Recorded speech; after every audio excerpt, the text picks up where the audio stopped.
Hello guys, welcome back to NCERT portal. और आज हम शुरुआत कर रहे हैं प्रोजेक्टाइल मोशन की। और ये जो लेक्चर है आपका वो आपका क्लास 11 फिजिक्स जो चैप्टर 4 है उसी से लिया गया है। और इसमें हम पढ़ने जा रहे हैं प्रोजेक्टाइल मोशन आपकी एनसीईआरटी बुक के थ्रू। तो समझते हैं, इसको जानते हैं भाई साहब प्रोजेक्टाइल मोशन कैसे होता है वेक्टर की फॉर्म में, और ये कैसे क्या आ गया है, तो इसको समझते हैं। मैं इस लेक्चर को शुरू करने से पहले थोड़ा सा प्रोजेक्टाइल मोशन के बारे में ऐसे ही बता देता हूँ, जिससे कि आपको थोड़ा क्लियर ये हो जाएगा कि प्रोजेक्टाइल मोशन क्या होता है। तो ज़रा समझ लीजिए, प्रोजेक्टाइल मोशन में हम कुछ नहीं करते हैं, सिंपल सा फंडा ये लेते हैं कि हम क्या करते हैं, किसी भी एक ऑब्जेक्ट को हम मानते हैं भाई साहब, वो मान लीजिए ये आपका ऑब्जेक्ट रखा हुआ है, ग्राउंड पे है, कहीं भी हो सकता है। तो जब ये कुछ पैराबोला में इस तरीके से मोशन जब ये करता है, मतलब कि यहाँ से उठ कर इधर के ऊपर ये जाता है और यहाँ पे ये गिरता है, तो इस जो मोशन का ही नाम होता है प्रोजेक्टाइल मोशन। और इस दौरान जो है ये कुछ अपनी हाइट को जो है कवर्ड करता है, कुछ ऊंचा ऊंचा ये जाता है, और उसके अलावा ये जो है कुछ अपनी इधर इस डिस्टेंस को भी कवर करता है। तो ये जो सब चीज़ें हैं, और हाँ साथ में ये वेलोसिटी भी कुछ अपनी कवर करता है। तो जो वेलोसिटी, इसकी हाइट, इसका ये डिस्टेंस ले रहा है, कितना टाइम ये ले रहा है, तो ये जो चीज़ें हम निकालते हैं करते हैं, तो वो हमें प्रोजेक्टाइल मोशन के अंतर्गत ही समझनी पड़ती है। और साथ साथ में ये ऊपर की ओर कितना जा रहा है, इधर की ओर कितना जा रहा है, मतलब कि वाई कंपोनेंट इसका क्या है, एक्स कंपोनेंट क्या है, ये सब हम पढ़ते हैं इसमें। और कोई बड़ी चीज़ नहीं है बच्चों, ये सबसे पहले दिए अपने दिमाग से डर मिटा दो कि ये कोई बहुत ही कठिन चीज़ होगी। बहुत आसान है और बहुत मज़ेदार भी है, समझते हैं ज़रा इसको। तो as an application of an ideas develop हो गया था इन द प्रीवियस सेशन में, जहाँ पे हम कंसीडर कर रहे थे मोशन ऑफ अ प्रोजेक्टाइल को, जहाँ पे एक ऑब्जेक्ट जो था डेट इज़ द जो है फ्लाइट आफ्टर बीइंग थ्रोन और अ प्रोजेक्टेड कॉल्ड अ प्रोजेक्टाइल। तो याद रखिएगा, कोई भी चीज़ को जब हम प्रोजेक्ट करते हैं या उसको सिंपली बोले थ्रोन करते हैं, तो उसे हम बोलते हैं प्रोजेक्टाइल। कैसे? जैसे कि आपकी जो एक तोप है, कैनन है, यहाँ से देखिए उसमें से कोई बम गोला निकल के आता है ऐसे करके, और ये जो है देखिए मैं इस तरीके से बनाता हूँ, ये तोप रखी हुई है और यहाँ से बम गोला इधर इसमें रखा था और वो ऐसे करके निकल के इधर की ओर गिरता है। तो ये क्या हो रहा है, सीधा सा हमने उसको प्रोजेक्ट किया है, उसको थ्रोन किया है। तो ये जो बना रहा है, क्या बना रहा है, एक प्रोजेक्टाइल बना रहा है। तो आप समझ लीजिएगा इसको। और सच अ प्रोजेक्टाइल माइट भी है, फुटबॉल हो सकती है, एक क्रिकेट का बॉल हो सकता है, बेसबॉल हो सकता है, या एनी अदर ऑब्जेक्ट हो सकता है। तो जो मोशन होता है प्रोजेक्टाइल का, may be walked of an as the result of two separate simultaneously occurring component of motion. ये सबसे इंपॉर्टेंट लाइन यहाँ पे इन्होंने लिख दी है कि जो ये आप प्रोजेक्टाइल देखते हो, तो वो जो है सेपरेट और साइमल्टेनियसली दो कंपोनेंट का मोशन होता है। अब ये क्या चीज़ है उसको समझ लो पहले। तो इसका मतलब ये है भाई साहब, है ना, थोड़ा बड़ा ये बता रहा, मैं इसको थोड़ा छोटा कर दूँ, उसके बाद हम समझेंगे। तो ये जो है साइमल्टेनियसली कंपोनेंट का मोशन है, मतलब कि एक वी वाई होगा और एक आपका वी एक्स होगा। वन कंपोनेंट जो होगा अलोंग हॉरिजॉन्टल आपका हो रहा होगा डायरेक्शन में without any acceleration, and other जो हो रहा होगा अलोंग दी वर्टिकल डायरेक्शन में हो रहा होगा विथ इन कॉन्स्टेंट एक्सेलरेशन। बहुत ही इंपॉर्टेंट लाइन है कि एक जो हो रहा होगा वो आपका उस कंपोनेंट में होगा जहाँ पे आपका एक अलोंग हॉरिजॉन्टल डायरेक्शन में होगा, कोई भी एक्सेलरेशन वहाँ पे नहीं होगा। इस चीज़ को समझिए, कोई भी एक्सेलरेशन नहीं होगा। इससे क्या मतलब है, कोई भी एक्सेलरेशन नहीं होगा, मतलब कि जो वेलोसिटी होगी उसकी वो यूनिफॉर्म होगी बिल्कुल, या फिर बोल सकते हैं कॉन्स्टेंट वेलोसिटी के संग वो जा रहा होगा हॉरिजेंटली।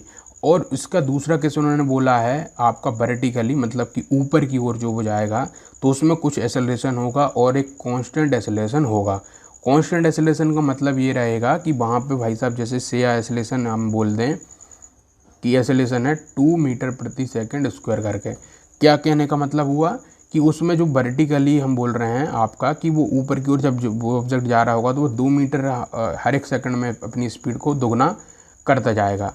तो ये चीज़ है, आगे पढ़ लेते हैं ज़रा। तो due to the force of gravity के कारण इट जो है क्या हो जाएगा, वो आपका फिर नीचे भी आएगा, सिंपल सी बात है। तो इट वॉज गैलीलियो, ये जो थे आपके, है ना, तो समझो इस चीज़ को, पहले तो ऊपर भी जाएगा वो और नीचे भी आएगा, और नीचे ग्रेविटी से आएगा, और ऊपर जो जा रहा है वो किसी न किसी फोर्स के कारण जा रहा है। तो ये जो था आपका वो गैलीलियो था, जिसने कि ये जो है फर्स्ट स्टेट जो है किया था independency of the horizontal and the vertical component of projectile motion in इस डायलॉग ऑन अ ग्रेड जो है वर्ड सिस्टम में। तो ये उन्होंने लाए थे, सोचिए आप ज़रा। तो इन अवर डिस्कशन में we shall assume that the air resistance जो होगी आपकी, उसका नेग्लिजिबल इफेक्ट होगा। एयर रेजिस्टेंस आपको वहाँ पे कोई भी फ्रिक्शन वगैरह या कोई भी तरह का जो है उसको रुकावट नहीं पैदा करेगी हमारे मोशन में, on the motion of projectile में। और सपोज दैट प्रोजेक्टाइल जो है लॉन्च विद एन वेलोसिटी जो है वी नॉट से होगा आपका, जो कि एक एंगल बनाएगा कुछ थीटा नोट करके आपका, और एक्स एक्सेस से। ये जो थीटा नोट है भाई वो गजब का केस अपने आप में रखता है। ये केस ये है कि आपकी ये जो है क्या है, आपकी एक्स एक्सेस है या ग्राउंड है मान लीजिए, जो आप मोशन कर रहे हो तो उसको आप कितनी एलिवेशन से कर रहे हो, मतलब कि आप जो है थीटा की वैल्यू कितनी रख रहे हो उस पर बहुत डिपेंड करेगा ये। मैं आपको आगे केस बताऊंगा जिसमें कि हम ये समझेंगे यार ये किस तरह से ये थीटा पे डिपेंड करेगा कि हम इसको कितना ऊंचा रखें जिससे कि मैक्सिमम दूरी तक जाए, या कितना नीचे रखें जिससे कि ये जो है कम दूरी पर जाए। और इस चीज़ को जो है उन बंदों को बहुत अच्छे से पता होगी ये चीज़, उन्होंने एंग्री बर्ड गेम ज़रूर खेला होगा। तो एंग्री बर्ड हम गेम जब खेलते थे उसमें हम देखते थे कि जब वो हम क्या करते थे, जो बर्ड्स होती थी उनको जब हम गुलेल में लगा के जब उनको फेंकते थे या किसी में मारते थे तो उसमें हम क्या करते थे, जो ये गुलेल होती थी तो उसमें हम कुछ इस तरीके से क्या बनाते थे, अपना जो है पहले उसको थोड़ा सा ऊपर नीचे करते हैं, है ना। ऊपर नीचे करके क्या बनाते हैं हम, ऐसा करके एंगल बनाते हैं जिससे कि जो हमारी ये बॉल जाए या जो बर्ड है वो जाए तो कुछ दूरी पे जाए। तो ये जो हम एंगल बना रहे होते हैं उस गुलेल में, तो वही तो प्रोजेक्टाइल हो रहा भाई, वही प्रोजेक्टाइल है जो आप एंग्री बर्ड गेम में आप करते हो। तो इस चीज़ को याद रखिएगा। तो मैं आपको सब चीज़ें बताऊंगा। फिगर 4.17 आप देख लो एक बार, उसके बाद हम थोड़ा आगे बढ़ेंगे। तो 4.17 में आप देखिएगा ध्यान से। तो क्या कर रहे हो आप, सिंपली यहाँ से थीटा एंगल आप रख रहे हो, वेलोसिटी आपकी वी नॉट है जिसकी वेक्टर आपको दिख ही रहा होगा। इसको दो कंपोनेंट में हमने तोड़ दिया, एक तो इसका एक आपको वाई कंपोनेंट है और एक इसका एक्स कंपोनेंट है ना। फिर उसका ये जो एक्स और वाई वाला कंपोनेंट वाला खेल है वो पूरा ओवरऑल हमारे मोशन में दिखेगा आपको। एक केस यहाँ ऐसा आएगा मैक्सिमम जब ये हाइट पे पहुँचेगा कि वहाँ पे बाई कंपोनेंट इसका बिल्कुल क्या हो जाएगा आपका, मतलब वेलोसिटी जो हो जाएगी बाई पे जाके एकदम जीरो हो जाएगी, है ना। और एक्स वाली जो होगी वो भी जीरो होगी, बट वो फिर बढ़ने लगेगी, है ना, नीचे की ओर इस तरीके से। और एक्स वाली जो है क्या हो जाएगी, वहाँ पे बढ़ेगी नहीं बल्कि हाँ बढ़ेगी, देखिए कि हाँ इधर से इधर की ओर जाएगा ना। तो ये आपको मैं सारी चीज़ें बताऊँगा ये होती कैसे हैं, क्या इसमें फंडा है पीछे का। पहले तो ज़रा हम इसको पढ़ना यहाँ से शुरू करते हैं। तो after the object has been projected, जब हम ऑब्जेक्ट को प्रोजेक्ट कर देते हैं तो जो एक्सेलरेशन होता है उस पर एक्ट करने लगता है जो है ड्यू टू ग्रेविटी के कारण, which is directly vertical downward motion में वो करता है। तो वहाँ पे होगा क्या, जो एक्सेलरेशन हो जाएगा वो आपका माइनस का जी जे कैप होगा। अब मैं माइनस का जी जे कैप इसलिए बोल रहा हूँ क्योंकि जो है वो ऊपर की ओर जा रहा है ना, इसलिए। तो जो ऊपर की ओर जाएगा तो एक्सेलरेशन वहाँ पे क्या हो जाएगा, माइनस का जी जे कैप बर करेगा, बट एक्स के डायरेक्शन में जीरो होगा और वाई में आपका माइनस का जी होगा। एक्स डायरेक्शन में इसलिए एक्सेलरेशन जीरो है क्योंकि वो कांस्टेंट वेलोसिटी से जा रहा है, सिर्फ वाई में ही आपका एक्सेलरेशन होगा। तो जो components of the initial velocity जो आपका वी नॉट है आपका, वो इस तरीके से आपके लिखाएंगे कि वी आपका ओ एक्स मतलब आपका वी नॉट कोस थीटा आपका बनेगा, और एक वी ओ वाई जो है वी साइन थीटा बनेगा। ये तो हमने पीछे भी समझ चुके हैं। तो यहाँ से आप देखिएगा केस जरा। तो फिगर 4.17 ये था, साथ मैंने फिगर 4.18 बता दिया था आपको, कोई बात नहीं दोनों सेम ही हैं।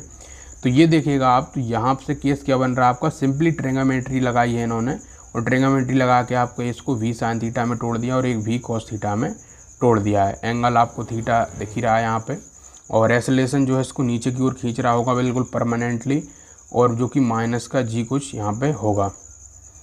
तो फिर आगे हम देखेंगे। तो if we take the initial position to be the origin of the reference frame as shown in figure 4.17, तो वी हैव आपका क्या मिलेगा, ये तो 0 0 मिलेंगे शुरुआत में इनिशियली। बाद में जो है ये आपके जो हो जाएंगे एक्स की वैल्यू आपकी, अब जब कॉस थीटा की आप अलग अलग वैल्यू डालोगे तो आपको अलग अलग केस मिलते जाएंगे, और यहाँ से जो बाई आपका निकल के आएगा वो v sine theta t minus का हाफ जी टी स्क्वायर करके आएगा। अब आपको ये सोचने को समझ आ रहा होगा कि यार ये चीज़ क्यों ऐसे लिखी इन्होंने। तो इन्होंने अब भी जो हमने पीछे क्वेश्चन देखी थी भाई, क्वेश्चन को पुट किया है इन्होंने, तो एक तो इसकी एक्स वाली और एक आपकी वाई वाली। तो जो component of velocity at a time T पे कैन बी ऑब्टेन हो जाएंगे यूजिंग क्वेश्चन 4.33 की। आप भी उठा के देख लीजिएगा, अपनी बुक को खोल के रखिए, सभी क्वेश्चन ये वहीं से आ रही हैं ना आपकी। तो ये सब कुछ का हम जब यूज़ करेंगे तो आपको जो है इधर से आपकी वेलोसिटी जो है ना एक्स टर्म में मिलती जाएगी, और इधर पे आपकी वी जो है वी वाई मिलती जाएगी, और ये आपको जो है मिल गई हैं।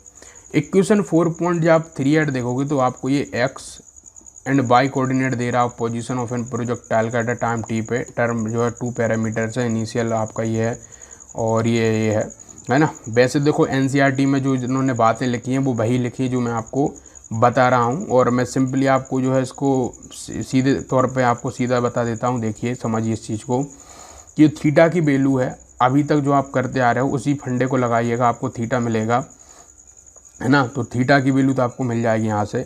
तो ये यहाँ तक जो चीज़ें हमने समझी, वहाँ तक तो आपको ओवरऑल चीज़ें बताई गई हैं कौन कैसी यहाँ पे है। बट मेन जो है अब इक्वेशन को ड्राइव हम करेंगे कि भाई जो है अलग अलग जो है इक्वेशन ड्राइव होंगी प्रोजेक्टाइल मोशन के लिए। तो प्रोजेक्टाइल मोशन जो होता है उसके लिए हम इक्वेशन को ड्राइव करेंगे कि भाई जो है मैक्सिमम हाइट इसकी क्या है, मैक्सिमम टाइम क्या है, मिनिमम टाइम क्या है, इन सभी के लिए हम इक्वेशंस को ड्राइव करेंगे।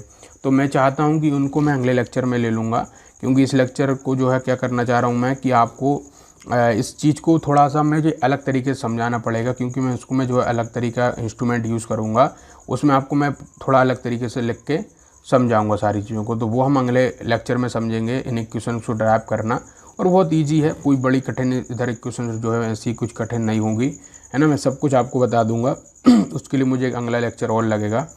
तो इस लेक्चर में मैं इतना ही रखता हूँ और अगले लेक्चर में मिलेंगे। Thank you very much.